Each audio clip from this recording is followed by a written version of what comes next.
Assalamu alaikum wa rahmatullahi ta'ala wa barakatuhu. Masu sauraro da fatan kun wani lafiya.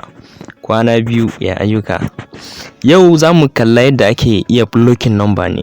Kamar misali wani number sai ya sa ka gaba ya ta kiranka baka so amma kuma ya ƙi ya daina kiranka. To ya za ka yi? To hanya mafi sauki idan kana so ka ka dakatar da shi shine ka blocking number shi.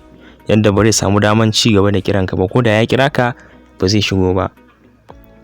To idan ka shigo contacts naka kamar yadda ake gani sai ka taho kanan wannan alama da yake kamar na notification sai ka taɓa kanshi. To idan ka taɓa kanshi sai ka taho nan block sai ka taɓa shi. Confirm to block this number sai ka danna OK.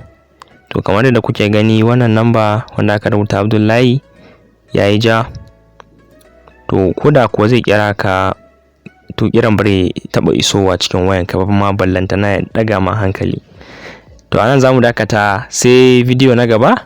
Idan ba ku subscribing sai ku sharing videos namu, mun gode. Idan kuma wayanka ko wayanki bashi da wannan feature to kuna iya downloading, akwai call blocker, wani application ne haka. Idan ka sauke shi zaka iya ta cikin shi ka sa number da kake so ka blocking nashi yadda ko ya kira ka ba zai shigo wayanka ba. Kuma insha Allah zamu ajiye muku link na downloading wannan manhajar a ƙasan bidiyon nan insha Allah. Mun gode.